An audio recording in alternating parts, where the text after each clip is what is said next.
طيب. بسم الله الرحمن الرحيم الحمد لله رب العالمين وصلى الله وسلم وبارك على عبدك ورسولك محمد وعلى آله وأصحابه وسلم تسليما مزيدا ثم أما بعد إخوة الكرام السلام عليكم ورحمة الله وبركاته. إخوة الكرام في حديث عن ابن عباس رضي الله عنهما وهو ابن عم النبي صلى الله عليه وعلى آله وسلم أنه قال كنت خلف على النبي صلى الله عليه وعلى آله وسلم يوما فقال لي يا غلام إني أعلمك كلمات أحفظ الله يحفظك أحفظ الله تجده تجاهك إذا سألت فاسأل الله إذا استعنت فاستعن بالله. Un jour, donc Abdullah ibn Abbas qui était donc le fils de l'oncle du prophète sallallahu alayhi wa sallam parmi Kibar al-Sahaba, parmi les grands compagnons et parmi les érudits, il dit une fois j'étais derrière le prophète sallallahu alayhi wa sallam et qu'il me dit ô toi jeune homme, je vais t'enseigner quelques paroles. Donc cela veut dire aussi yani je te veux du bien, je veux te transmettre des choses qui vont être très utiles pour toi. Et il lui dit préserve Allah et Allah il te préservera. Et lorsque tu veux demander quelque chose à Allah, lorsque tu veux demander quelque chose, ne le demande que à Allah. Et si tu recherches protection auprès de quelqu'un, eh bien ne recherche qu'auprès d'Allah. Si forcément tu agis comme cela, il te dit tu trouveras Allah subhanahu wa ta'ala devant toi, c'est-à-dire que tu auras toujours Allah azza wa jal avec toi. Inna Allah ma'al muttaqin. Allah azza wa jal est avec ceux qui le craignent. Inna Allah ma'al ladina taqaw wal ladina hum muhsinun. Allah azza wa jal est avec ceux qui font preuve de piété et il est avec ceux qui font preuve de bienfaisance. Et ensuite, il lui dit une chose très importante. Il lui dit wa'lam anna al-ummata law ijtama'at ala an yanfa'uka bi shay'in lam yanfa'uka illa bi shay'in qad kataba Allahu lak. Si toute la communauté, tout le monde s'unissait, yani al-jinn wal-ins s'unissait pour te faire bénéficier d'une chose, eh bien il ne te ferait bénéficier que ce dont Allah subhanahu wa ta'ala a décidé de te faire profiter. وَلَوْ اجْتَمَعَتْ أَنْ يَضَّرُّكَ بِشَيْءٍ لَمْ يَضَّرُّكَ إِلَّا بِشَيْءٍ قَدْ كَتَبَ اللَّهُ عَلَيْكَ رَفَعَتِ الْأَقْلَامُ وَجَفَتِ الصُّحُفُ. Et il lui dit, et si tout le monde, donc toutes les personnes, tous les gens, tout le monde s'était uni pour te causer un tort, pour te faire un mal, ils ne te feront que ce que Allah a décidé qui te touche. Car certes, l'encre a séché et les feuillets ont séché et l'encre a été levée. Qu'est-ce que cela nous ramène à quoi cela? Cela nous ramène, subhanallah, au fait que c'est Allah Jalla fi'ula qui maîtrise toutes choses. Que toi, tu peux te protéger, vivre dans le bien, être dans le bien, craindre personne si tu veux, et rien ne pourrait te toucher ou tu ne pourrais bénéficier de rien si ce n'est de par la volonté d'Allah subhanahu wa ta'ala. Ce qu'on appelle aussi, subhanallah, al-thabata fi ad-din, l'islam, le fait du raffermissement, tu sais, de la certitude, dans la foi, dans l'islam. Et c'est pour ça qu'Allah Jalla fi'ula te dit innal ladina qalu rabbuna Allah thumma istaqamu تتنازل عليهم الملائكة ألا تخافوا ولا تحزنوا وأبشروا بالجنة التي كنتم توعدون نحن أولياؤكم في الحياة الدنيا وفي الآخرة ولكم فيها ما تشتهي أنفسكم ولكم فيها ما تدعون نزلا من غفور رحيم. Allah Jalla fi'ula dans ces versets, qu'est-ce qu'il te dit? Certes ceux qui disent notre Seigneur est Allah et ensuite qui agit avec rectitude descendent sur eux, écoutez bien, descendent sur eux les anges. Descendront sur eux même les anges. À quel moment? Cela peut être aussi au moment de la mort. Et qu'est-ce qu'ils te disent? Ils te disent bonne nouvelle à toi. Bonne nouvelle de quoi? De l'agrément d'Allah Azza wa Jal. De ce pourquoi vous vous êtes adonnés dans ce bas monde. Parce qu'ils te disent les anges, ces anges-là que tu ne vois pas, qu'est-ce qu'ils te disent? Nous étions ou nous sommes vos alliés dans ce bas monde et dans l'au-delà. Les anges sont là pour te protéger dans ce bas monde, mais ils sont là aussi pour te protéger dans l'au-delà. Et ils te disent, vous obtiendrez tout ce que vous désiriez, tout ce que vous vouliez, Allah Jalla fi'ula vous le donnera désormais. Et il vous accueillera vous serez accueillis dans la demeure de qui? Du grand pardonneur et de celui qui est tout miséricordieux. Al-Hassan al-Basri rahimahullah alayhi, al-Imam al-Zahid, ماذا يقول يعني في هذه الآيات? Il disait quoi? C'est grand imam Al-Hassan al-Basri rahimahullah alayhi. Il disait lorsqu'il est récité بعد يعني قرأ هذه الآيات, il disait اللهم أنت ربنا فرزقنا الاستقامة. Oh Allah, tu es certes notre Seigneur, accorde-nous fais-nous bénéficier de l'istiqama. L'istiqama, c'est la rectitude. كما في الحديث جاء الرجل إلى النبي صلى الله عليه وسلم فيقول يا رسول الله أوصني فقال قل آمنت بالله ثم استقيم. Comme cet homme est venu voir le prophète, alayhi salatu wassalam, il lui dit une fois, ô envoyé d'Allah, donne-moi un conseil. Et il lui dit, dis, je crois en Allah, amantu billah, et ensuite agis avec rectitude. والاستقامة عباد الله كما تدعو يعني في سورة الفاتحة اهدنا الصراط المستقيم. والاستقامة, c'est le fait que tu sois dans la droiture, dans la rectitude. والاستقامة ويعني الثبات لا قدرة العبد لنفسه. ولذلك يحتاج يعني العبد يسأل الله تبارك وتعالى أو يسأل ربه عز وجل الاستقامة الثبات. Parce que tu sais que l'être humain, tout ce que nous sommes, personne d'entre nous n'est en mesure d'obtenir la rectitude et d'avoir la conviction de par sa propre personne. Tu ne peux pas te dire à toi-même, moi je vais être dans la rectitude, moi je vais être pieux, moi je veux être dans la fermeté. Ce n'est pas toi qui décides. Donc qu'est-ce qui se passe? Tu es obligé de demander à ton Seigneur qu'il t'accorde la rectitude, qu'il t'accorde la fermeté. يعني الثبت كذلك يعني في الدين والإيمان على الإيمان وفي الدين. كم يعني من عامل يعمل الخير فإذا بقي بينه وبين الجنة ذراع فشرف يعني فشرف كذلك يعني مركبه سارح النجاة. Combien de personnes, comme le disait Ahad min al-ulama, al-Zuhad, il disait combien de personnes, ont fait du khair, ils ont fait du bien, au point qu'ils sont arrivés à une coudée du paradis. Ils ont atteint un niveau de réussite important au point d'arriver à une coudée du paradis. Et qu'est-ce qui s'est passé? Darbahu kadalik, yani darbahu, yani ils ont été, yani mawjou al-hawa fagharq.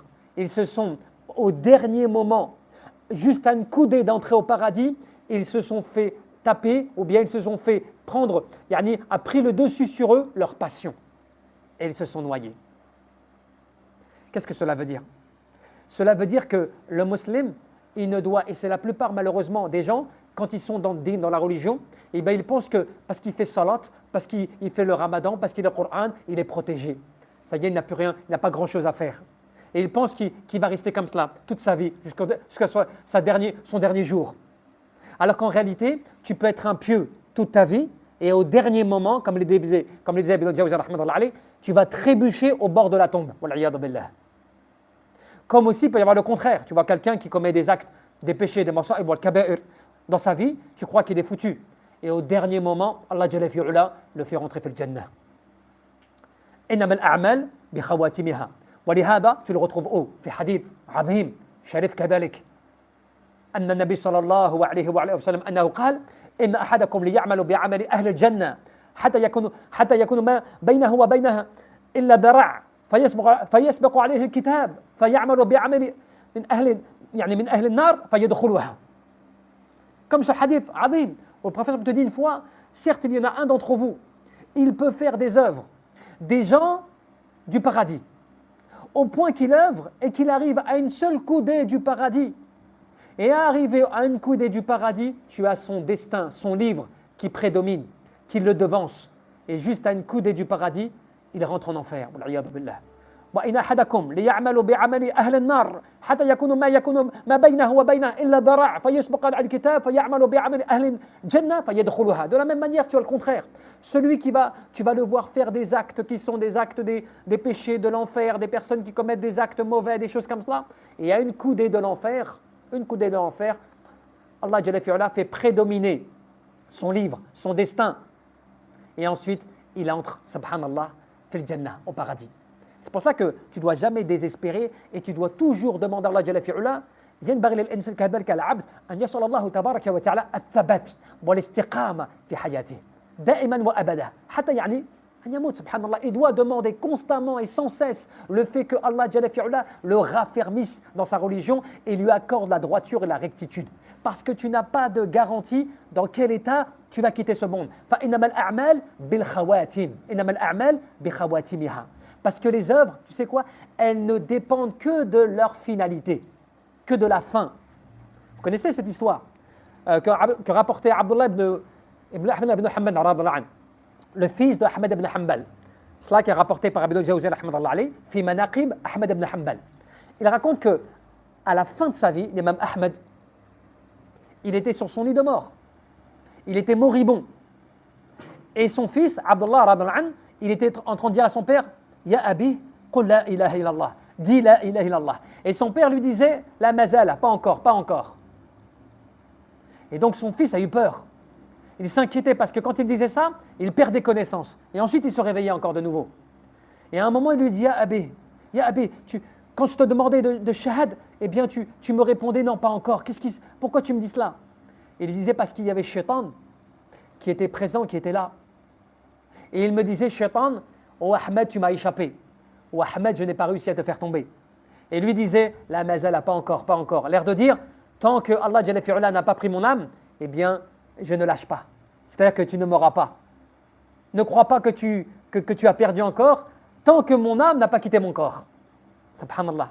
Cela, c'est pour dire quoi? C'est pour dire que quand tu vois des gens comme cela, il y a l'ulama al-kibar, l'islam parmi ceux qui nous ont précédés, ceux qui ont été des exemples, tu vois qu'ils avaient peur jusqu'à la dernière seconde.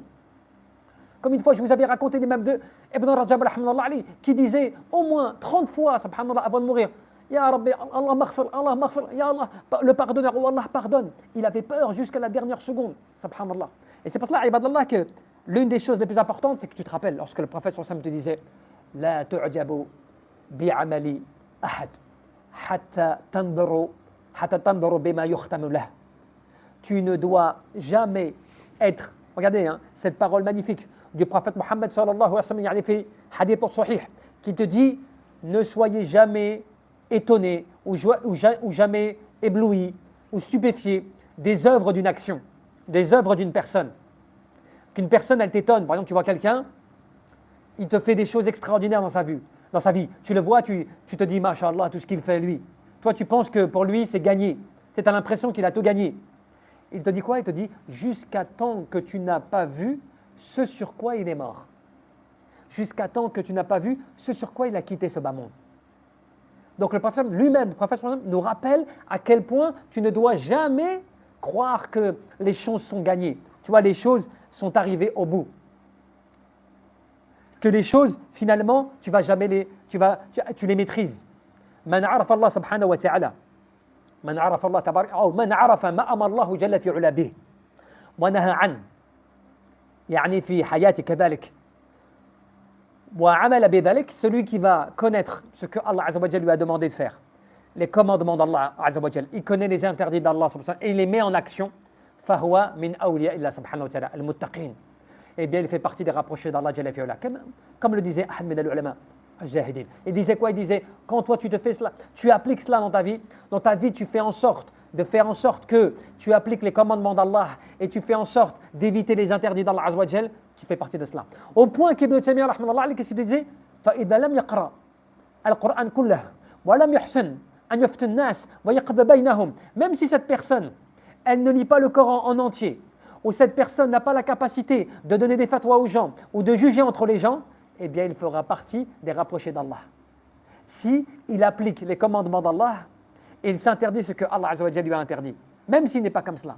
Subhanallah. C'est pour dire quoi? Man araf Allah subhanahu wa ta'ala fi hayati, man ata'a Allah Azza wa Jalla wa rasuli bihasbi istata'atihi, yani fi hayati, fahuwa min ahl al-jannah. Celui qui va obéir à Allah, celui qui va obéir à son prophète, dans la mesure de ses capacités, yani bihasbi istata'atihi kama fi al-ayah. Fattaqullah ma istata'tum. Craignez Allah dans la mesure de vos capacités, cette personne fera partie des gens du paradis. C'est une bonne nouvelle, subhanallah. C'est une nouvelle dont l'être humain devrait se réjouir, de se dire, Allah Jalla fi'ala n'attend pas de toi que tu sois parfait. Allah Azza wa Jalla n'attend pas de toi que tu sois un exemple, que tu ne commettes pas de péché. C'est pour ça que le shaitan, subhanallah, yal'ab kadhalika ma'an nas. Il joue avec les gens. Il joue avec les adorateurs d'Allah Azza wa Jalla. Il leur fait croire que parce qu'ils sont pas pieux, parce qu'ils commettent des erreurs, parce qu'ils commettent des péchés, ben ils ne peuvent pas demander vraiment beaucoup pardon, ou ils ne peuvent pas beaucoup faire d'action dans l'adoration d'Allah Jalla fi'ala, parce qu'ils sont déficients. Tu vois, il essaie de les avoir sur cela, subhanallah. Alors que Allah Jalla fi'ala, il peut te considérer min awliya ila Azza wa Jalla, min awliya'ihi al-muttaqin, parmi ses rapprochés, parmi les alliés d'Allah Azza wa Jal, il peut te considérer parmi eux si toi tu appliques cela, si toi tu es dans cette situation. Regardez ce que Abu Darda radhiyallahu anhu. Abu Darda radhiyallahu anhu, une fois كتب إلى مسلحة ابن مخلد فيقول أما بعد فإن العبد إذا عمل بطاعة الله أحبها الله فإذا أحبها الله حببه في خلقه وإذا عمل بمعصية الله أبغضها الله فإذا أبغضه بغضه إلى خلقه. Un jour, Abu Darda radhiyallahu anhu, ce grand compagnon, il écrit à un de ses frères parmi les بين الصحابة والمسلمين, il écrit parmi eux, à un d'entre eux, il lui dit, voilà, après cela je te dis que celui qui va agir dans l'obéissance à Allah subhanahu wa ta'ala, Allah il va l'aimer. Et même un hadith le confirme cela. Allah va l'aimer. Et lorsque Allah Jalla fi'ula l'aime, eh bien il met cet amour dans le cœur des gens. Mais lorsque l'adorateur va commencer à agir dans la désobéissance à Allah, Allah va commencer à se mettre en colère contre lui. Et lorsqu'il se met en colère contre lui, eh bien cette colère va aller dans le cœur des gens. Pourquoi est-ce que des fois tu vois des gens, eh bien des fois ils ont une vie où tu vois des gens, tu ne sais même pas pourquoi, tu ne connais même pas la raison, il y a des gens, ils ne les aiment pas. Il y a des gens, tu vois, ils sont mal aimés. Tu ne le connais même pas des fois, tu sens quelque chose qui ne va pas. Tu sens en lui quelque chose qui est mauvais. Tu ne connais pas la vie des gens, bien sûr. Mais c'est pour dire que n'oublie pas que tes œuvres, al-a'mal, les œuvres de l'adorateur d'Allah Jalla fi'ula, elles ont une conséquence sur les gens. Si tu es pieux, tu agis avec piété, tu vas être aimé d'Allah Azza wa Jal, des anges, mais aussi des gens. Mais si tu désobéis à Allah Azza wa Jal, que tu t'enfonces dans les péchés, que tu te perds dans les péchés, en plus, bien sûr, qui est le plus grave, d'encourir la colère d'Allah Azza wa Jal et de ses anges, eh bien les gens aussi eux-mêmes vont éprouver cela, subhanallah, contre toi-même. Man khaf Allah subhanahu wa ta'ala. Yani, بالحق, celui qui va craindre Allah Azza wa Jal. Man khaf Allah minhu, yani, kulli shay. Celui qui craint Allah, vous savez, regardez la miséricorde d'Allah Azza wa Jal. Celui qui va craindre Allah, Allah il va faire que toutes les choses vont le craindre. Est-ce que tu vois le bienfait d'Allah? Celui qui va craindre Allah, Allah va faire que toutes les choses vont le craindre. Walakin, man khafa an-nas, akhafahu Allah, yani kulli shay. Celui qui va craindre les gens, par contre, Allah va faire qu'il va craindre toutes les choses, toutes choses. Vous avez vu la différence?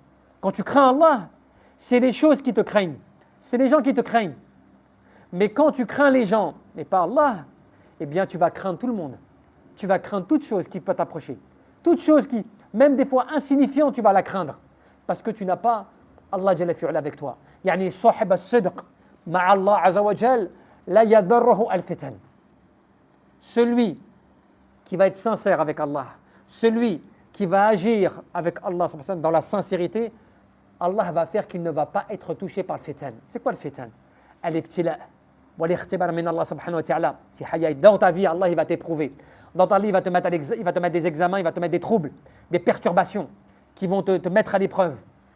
Eh bien toi, quand tu es fervent, tu es avec le raffermissement d'Allah Jalla fi'ula dans ta vie, eh bien tu vas les supporter. C'est pour cela que Tariq ibn Habib al-Adlan, had min al-kibar, al-tabi'in, qu'est-ce qu'il disait? إذا وقعت الفتان فأطفأها بالتقوى. Lorsque tu tombes dans les fitnas, tu tombes dans les discordes, tu tombes dans les troubles, dans les choses qui peuvent te causer du tort, eh bien va éteindre cela avec la piété. بقيل له وما هي التقوى. Les gens n'ont pas compris à son époque, ils nous ont dit Ya Aba Abdullah, qu'est-ce que veut dire التقوى? Tu éteins avec la piété. Il a dit أن تعمل بطاعة الله على نور من الله ترجو ثواب الله وأن تترك معصية الله على نور من الله تخاف عقاب الله. Et disait, cela veut dire que tu vas agir dans l'obéissance à Allah, sur la lumière d'Allah, en espérant la récompense d'Allah. Et c'est que tu délaisses les péchés sur la lumière d'Allah, en ayant peur de la punition d'Allah. Et qu'est-ce que veut dire ala nur min Allah? Cela veut dire ala kitabillah wa ala sunnati rasulillah alayhi salatu wassalam. Tu vas agir dans ta vie avec cela. C'est comme si tu agissais avec la lumière d'Allah subhanahu wa ta'ala dans ta vie. C'est pour ça que Cheikh al-Islam Taqi-d-Din, qu'est-ce qu'il te disait? Il te disait, يعني فمن رام النجاة والفوز فيلزم كذلك العبودية. celui qui veut, فَمَنْ رَامَ يعني فَمَنْ يَرْجُو كَذَلِكَ, celui qui espère, qui veut avoir la réussite et avoir le bonheur, qu'est-ce qu'il doit faire? Il doit s'adonner à l'ubudiyya, à la servitude, à l'adoration d'Allah Azza wa Jal.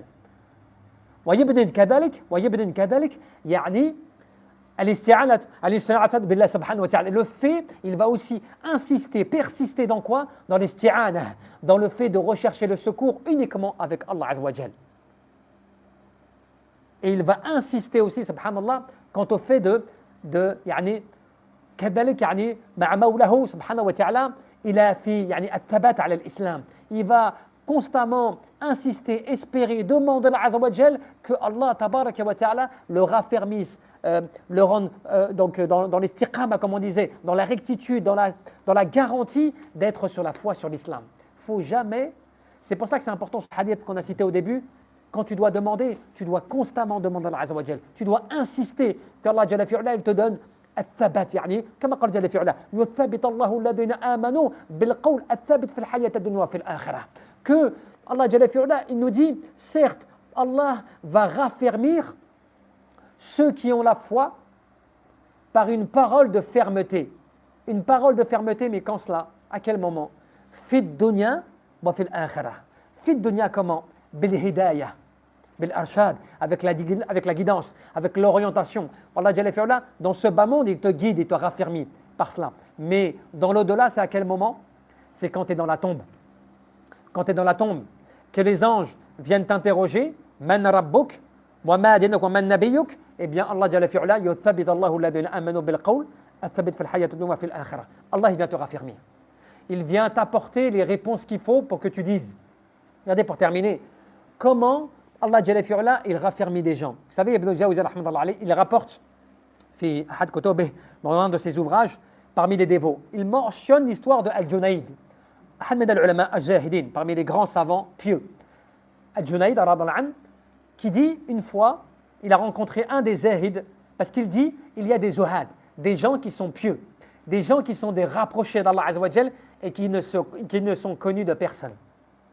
Il y a des gens qui sont pieux et rapprochés d'Allah et qui ne sont connus de personne. Il dit une fois, je rentre dans une mosquée et je vois un homme qui était là en réflexion, spiritualité, dans l'adoration d'Allah Azza wa Jalla dans la mosquée. Il se lève soudainement et il vient me voir. Et il me dit, est-ce que je peux te poser une question? Il lui dit, oui, pose-moi la question. Et il me dit, il me pose une question sur yani, a'mal al-qulub, sur les œuvres du cœur. Mais une question subtile, tu vois, particulière. Et donc je lui réponds. Je lui explique. Et après il me dit, je te remercie. Il fait, mais comment savais-tu que j'étais capable de te répondre pour une question comme cela? Comment tu savais? Il fait parce que moi, je ressens une sensation dans l'adoration d'Allah Azza wa Jal qui fait que à chaque fois quand je viens à la mosquée et que je passe mon temps tous les jours dans cette situation, eh bien Allah Azza wa Jal me met quelqu'un sur mon chemin que je ressens comme étant un pieux à qui je peux toujours poser une question. Et je garde toujours une question à quelqu'un que je sais que je vais rencontrer et que je sens que c'est un pieux, subhanallah. Alors que lui ne savait pas qu'Al-Junayd faisait partie des grands pieux ascètes de son époque, parmi les gens érudits. Mais c'est ce que Allah Jalla fi'ala, ce qu'on traduit à l'ulama, ils te disent al-firasa. Tu sais, al-firasa, c'est un pressentiment. C'est une sensation que tu ressens dans ton cœur où Allah Jalla fi'ala, avec cela, il te fait voir yani, la vérité. Et des gens ils te disent, oui, mais c'est quoi le dalil? C'est quoi le dalil sur le fait que l'être humain, il peut ressentir cela, il peut le voir avec son cœur? Fais le Coran. Et bien dans le Coran, tu as cela. Parce qu'Allah Jalla fi'ala te dit, in tattaqullah yaj'alakum furqana. Si vous craignez Allah, Allah vous accordera al-furqan. Al-furqan.